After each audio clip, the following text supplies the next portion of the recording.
ассалому алайкум шунавандаҳои гиромӣ.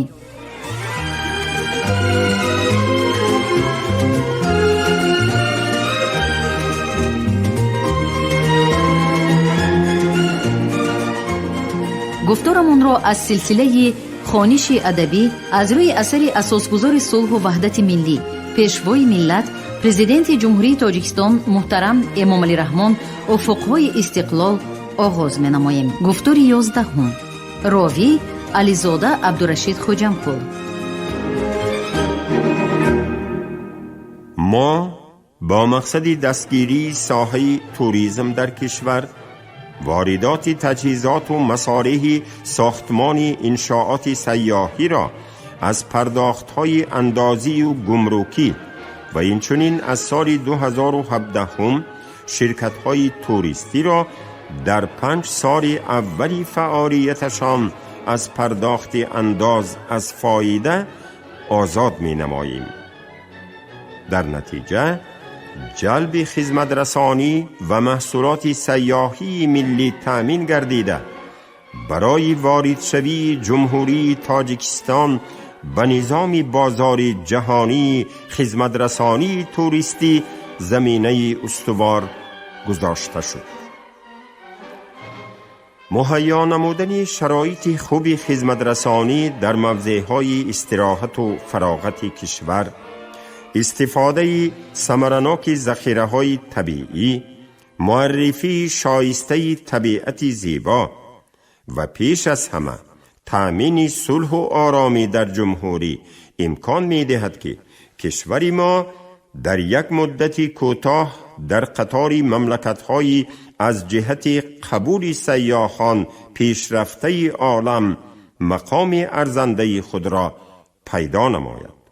آن روز دور نیست که تاجیکستان صاحب استقلال ما به مرکز توریسم بین المللی و شاهراه مهمترین تجارتی میان کشورهای آسیا و اروپا تبدیل یابد. ما به این باور و اعتماد کامل داریم و در این جاده کوشش و تلاش به خرج خواهیم داد.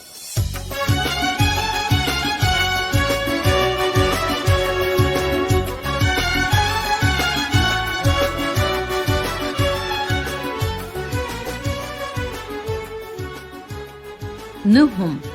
پیشبرد سیاست منطقوی کشور.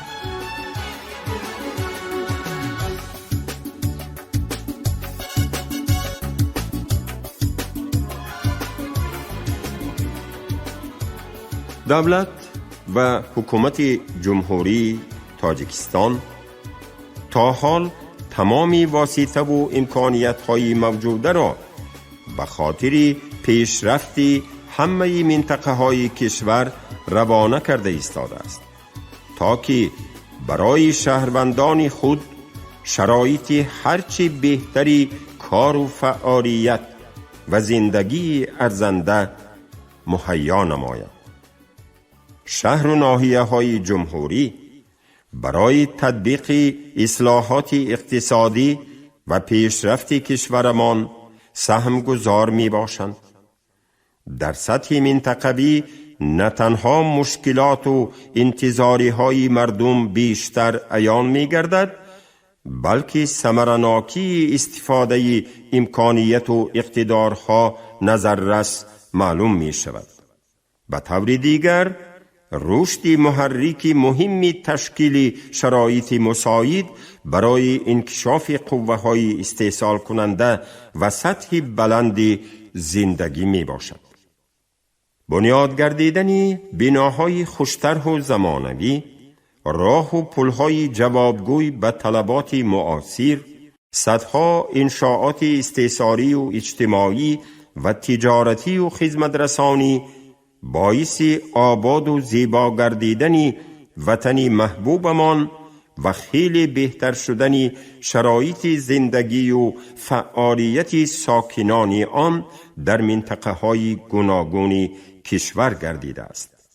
تنها در 10 سال اخیر مجموع محصولات منطقوی کشور از 6.9 میلیارد سامانی در سال 2005 تا به 41.6 میلیارد سامانی در سال 2015 رسانیده شد که به 86% مجموع محصولات داخلی مملکت برابر می باشد.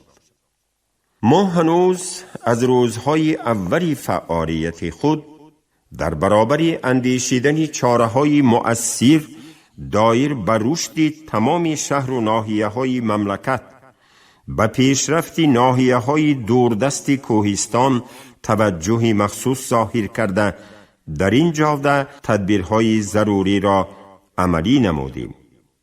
بعد از این اقدامات سریع وقتی و در دایره تطبیق برنامه‌های رشد ساحوی و منطقوی، کارهای آبادانی در ناحیه‌های کوهستان وسعت گرفته دوره به دوره پیشرفت اقتصادی و اجتماعی ناحیه‌ها تامین گردید. بسیاری از مشکلات و مسئله‌های حیاتاً مهم ساکنان و منطقه‌ها با این راه حل و فصل کرده شدند. در برابر این، هنگام سفرهای کاری خود به شهر و ناحیه‌های جمهوری که هر سال یک چند مراتب صورت می‌گیرد، به وضع اقتصادی و اجتماعی، روزگار و فعالیت ساکنان شهر و ناحیه‌های مملکت، اینچنین با جریان تطبیق برنامه‌های دولتی، اجرای فرمان و امرهای پرزیدنت، قرارهای حکومت مملکت، دستور و سپارش‌های داده شده و با کارهای آبادانی و سازندگی از نزدیک شناس می‌شویم و جهت اصلاح کمبودها، حل و فصل مسئله‌های جای داشته و آباد و زیبا گردانیدن شهر و ناحیه‌ها به مسئولان سپارش‌های علاوگی منظور می‌نماییم. حکومت مملکت برای هرچه زودتر برطرف نمودن مشکلات جای داشته اقدام‌های سریع وقتی گرفته آنها را به طور عاجل برطرف می‌کند.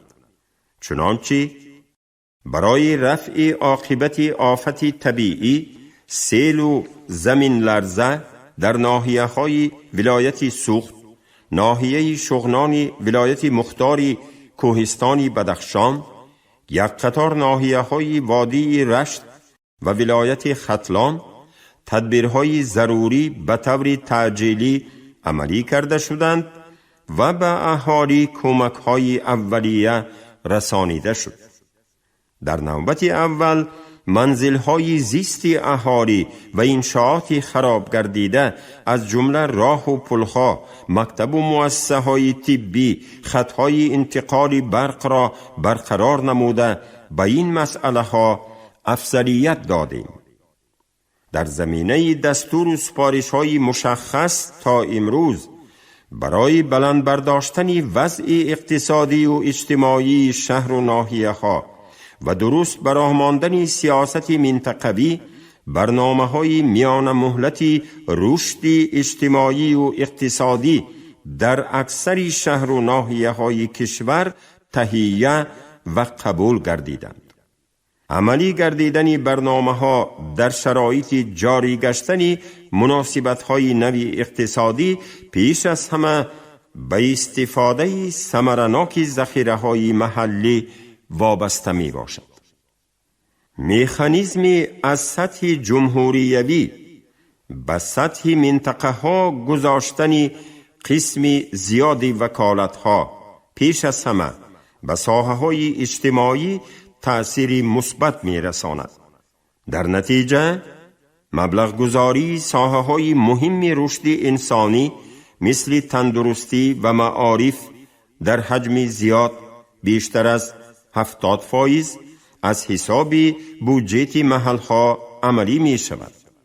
در دوام تنها 10 سال آخر مصرف بودجه های محلی به ساحه معارف و تندرستی و حفظ اجتماعی از 350.9 میلیون سامانی تا به 2.8 میلیارد سامانی رسانیده شده است.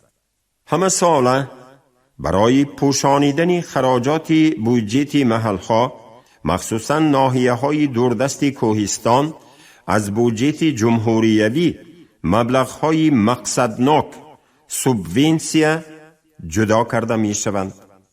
اگر حجم سوبونسیا در سال 2006 همگی 122.6 میلیون سامانی را تشکیل نماید، پس در سال 2015 آن به 816 میلیون سامانی رسانیده شد. یعنی این رقم 6 برابر افزود. در مجموع طی 10 سال اخیر به بودجه‌های محلی 4 میلیارد سامانی مبلغ‌های سوبونسیونی داده شدند. ما در برابر دستگیری مالیوی بودجه‌های محلی به تکمیل مکانیزم‌های زیاد نمودن درآمدهای داخلی شهر و ناحیه‌ها، اینچنین تشکل سیاست منطقوی به اجتماعیات نگرانیده شده که نابرابری منطقه‌های جمهوری را معتدل کرده، نامتناسبی رشد را از بین می‌برد، دقت جدی می‌دهیم. رئیسان شهر و ناحیه‌ها وظیفه دارند که با نظر داشتی امکانیت‌های موجوده در همدستی با راهبران ساختار و مقامات دخلدار جهت پیدا نمودن منبع‌های نوی درآمد و اجرای پررو و با صفت بودجه دولتی منتظم تدبیرهای ضروری اندیشند. مورد تأکید است که اجرای برزیات بودجه محلی و در مجموع بودجه دولتی عامل مهمترین حل مسئله های اجتماعی و بلند برداشتن سطح و صفت زندگی اهالی کشورمان می باشد. با همین راه ما به بنیاد مکتب و بنگاه های طبی، کارخانه های خرد، جلب زنان و جوانان به استحصالات و رواج و رونق هنرهای مردمی دسترسی پیدا کرده، وضع اجتماعی شهر و ناحیه ها را بهتر می گردانیم. با نظر داشتی آنکه ناحیه های دوردست کشور به متخصصان کسبی نیاز دارند، با تشبث ما برای این منطقه ها امتیاز مقرر کرده شد. در نتیجه امروزها صدها نفر دختران و پسران ناحیه های مختلف کشور در مؤسسه های تحصیلات عالی کسبی تحصیل نموده، بعد ختم در محلهای خود به صفت متخصص خدمت نموده ایستادند. رو آوردن به ورزش و طرز حیات سالم را ما در سیاست خود مهم شماریده، جهت رشد آن در شهر و ناحیه ها اعتباری جدی می دهیم. امروز به خاطر ترغیب طرز حیات سالم، تشکل نیروی جسمانی و حس زیبایی پرستی جامعه، پیش از همه نورسان و جوانان را دعوت می نماییم که به ورزش مشغول شوند و طرز حیات سالم را پیشه نمایند. با این مقصد ما ساختمان میدان و ورزشگاه و تالارهای ورزشی را در شهر و ناحیه ها از جمله دهات دوردست کشور به برنامه رشد منطقه ها وارد کرده ایم. در این کار خیر همچنین صاحبکاران وطنی جلب گردیدند. حالا مردم منطقه های کوهسار دیارمان امکان پیدا نمودند که نه تنها به ورزش مشغول شوند، بلکه از فضای اطلاعاتی استفاده کرده از تماشای شبکه‌های تلویزیونی و رادیوی جمهوری تاجیکستان بهره‌مند گردند. ما خواستار آنیم که هر یک ساکن کشور از دستاوردهای اقتصادی، فرهنگی و معنوی جمهوری توسط تلویزیون آگاهی پیدا نماید و بر رویدادهای عالم شناس شود. علاوه بر این در چندین ناحیه‌های کشورمان بنیاد منطقه‌های صناعتی، انکشاف منطقه‌های آزاد اقتصادی، تکنوپارک‌ها همچون محرکان مهم رشد تأسیس یافتند.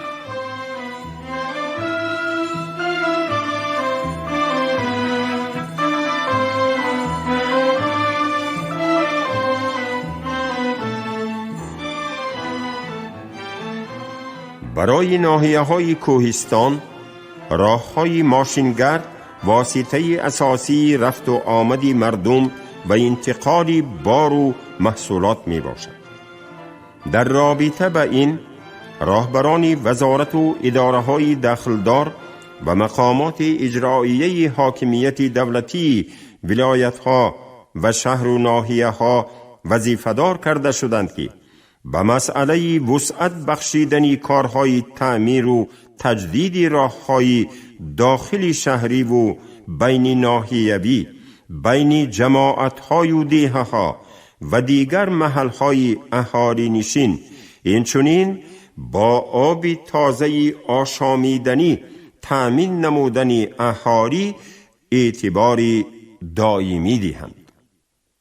مقامات اجرایی حاکمیت دولتی ولایت و شهر و ناحیه‌های آن دایر به تأمین رشد منبعدی ساحه‌های صناعت و کشاورزی، تجارت و خدمت رسانی، اجرای سری وقتی بودجه دولتی و به این وسیله باز هم بهتر گرداندن نیک و احوالی مردم سپارش‌های مشخص گرفته برای اجرای آن اقدامات ضروری را انجام می‌دهند.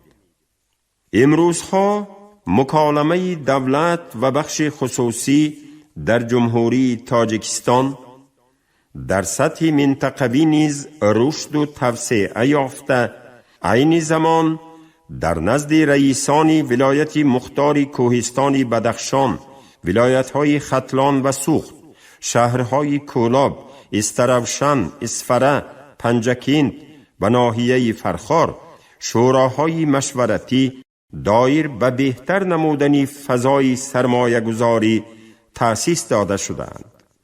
این امکان می دهد که فعالیت دست جمعی در سطح مرکز و منطقه به خاطر افزون نمودن امکانیت‌های جلب سرمایه ها تأمین گردد و منطقه ها بی واسطه در تشکل مکانیزم های دستگیری فعالیت صاحبکاری اشتراک نمایند.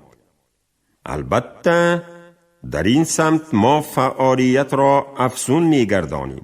تا سال 2030 در پیشاروی ما باز عملی نمودن بسیار نقشه های خرد و بزرگ قرار دارد.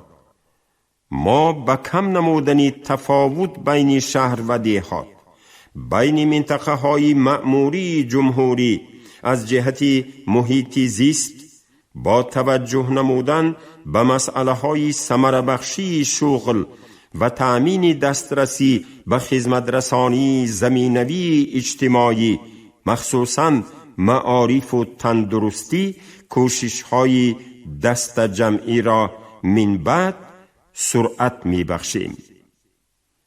در برابر این تأکید می سازیم که حفظ دستاوردهای استقلالیت دولتی و رشد کشور بدون وحدت و یگانگی، صلح و ثبات، احساس بلندی وطنداری، افتخار از دولتداری ملی و مهمتر از همه به زحمت صافدلانه همه شهروندان مملکت غیر امکان است.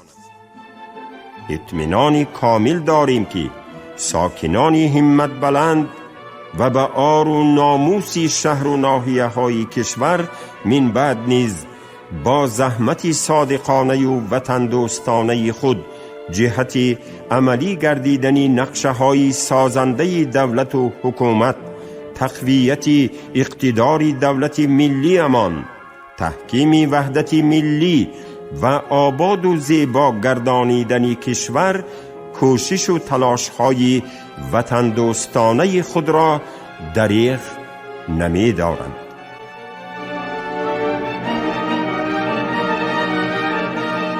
باب 3. سیاست اجتماعی و نتیجه‌های امیدبخش آن.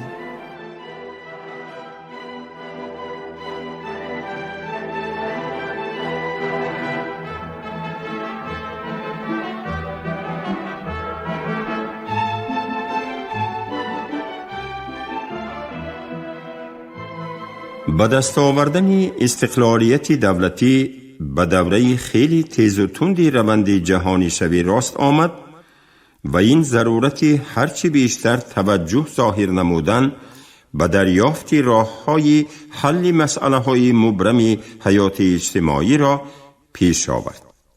وابسته به این ما به جلب تمام نهادها از جمله عائله، محله، جامعه شهروندی و تشکیلات و مقامات‌های دولتی توانستیم از بسیار جهت نسلی را تربیت و به کمال رسانیم که از جهت دانش و ذکاوت، خودشناسی و وطن دوستی و زیرکی و هوشیاری بتواند که خویش را از مشکلات جهانی شوی حفظ نماید و دستاوردهای ملی امان را حمایت کرده چون گوهرکی چشم آنها را از همه گونه حوادث دفاع سازد.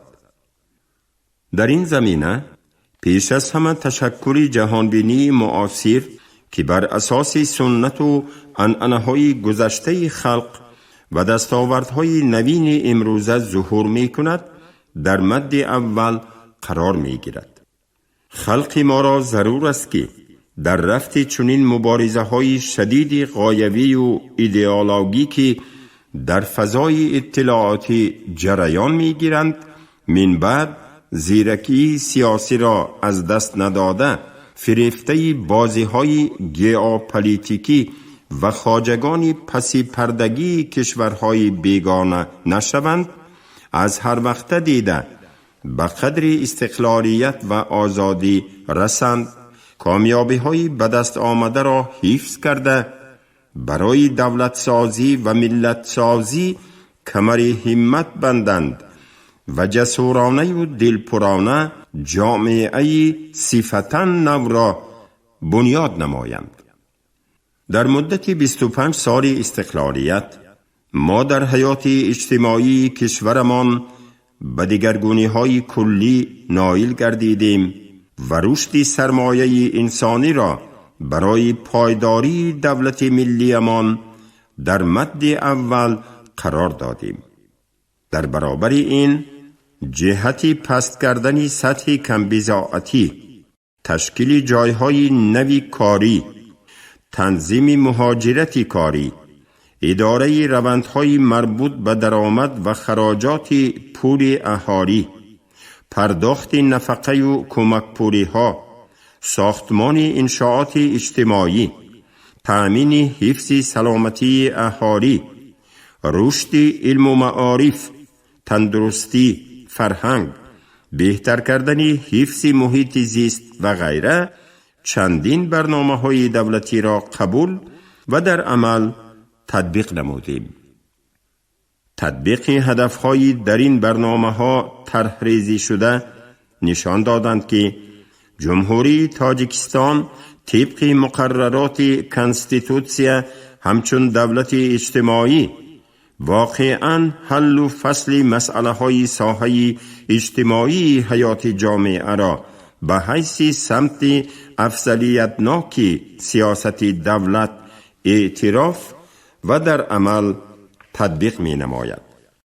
با اطمینان کامل می توان گفت که جمهوری تاجیکستان در مرحله امروزه رشد در بابت حل مسئله های مربوط به حیات ساحه اجتماعی واقعاً به یک قطار دستاوردها نائل گردیده است و این در نوبت خود ضرورت من بعد هم تقویت بخشیدن اساسهای اجتماعی آن را پیش می گذارد. در چنین وضعیت باید موقع کشورمان در ساحه سیاست اجتماعی از جمله رشد علم، معارف، فرهنگ، تندرستی، تکنولوژی اطلاعاتی و کمونیکاسیونی، فراهم آوردن شرایط برای تطبیق امکانیت‌های شخصی، کفالت حقوق و منفعت‌های انسان، بلند برداشتن صفت و سطح زندگی اهالی، ثمره بخشی اداره کنی دولتی، تأمین سطح ضروری قابلیت استحصالی کشور همیشه استوار باشد. حل این مسئله ها یکی از عامل‌های مهم تأمین ثبات اجتماعی در مملکت به شمار می رود. ما در ظرف 4 عصر بیشک زمینه واقعی را برای تشکل سیاست سازنده اجتماعی که انسان را در مرکز دقت قرار می دهد به وجود آوردیم. نتیجه این کوشش ها به طور واضح و روشن در بسیاری از نشان دهنده های اقتصادی و شرایط های اجتماعی برای هر یک فرد جامعه فراهم آورده به نظر می رسد.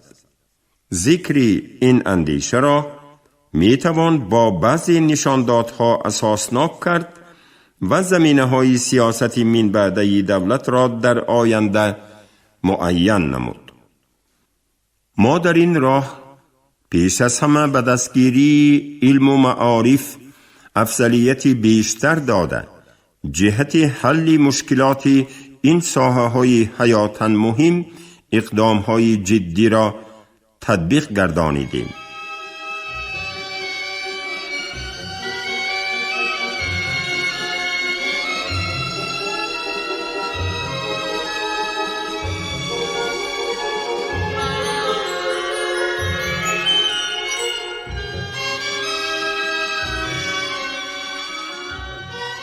بابی 3. سیاست اجتماعی و نتیجه های امیدبخش آن. 1. دستاوردهای ساحه علم در زمان استقلالیت دولتی.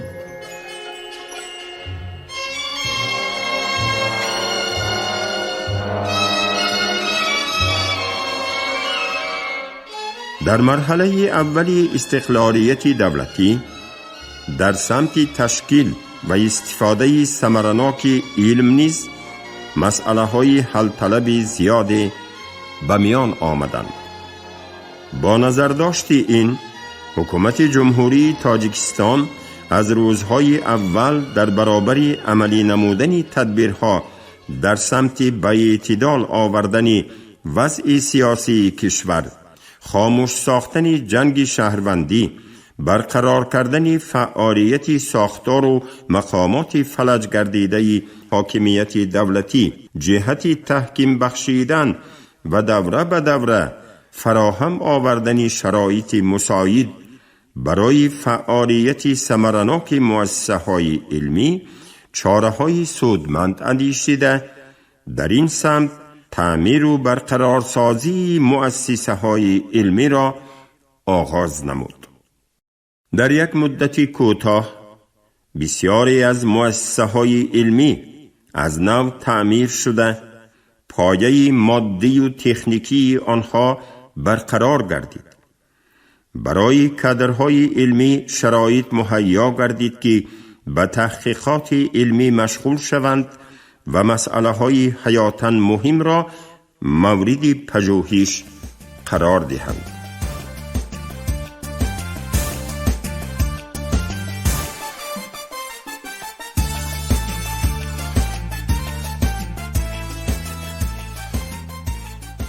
شما گفتار 11 را از روی اثر افقهای استقلال پیشوای ملت محترم امام علی رحمان شنیدید. راوی علیزاده عبدالرشید خوجمقل، کارگردان شیرعلی نغزلی، صدابردار کریم طالبوف. پایان گفتار از سلسله خوانش ادبی.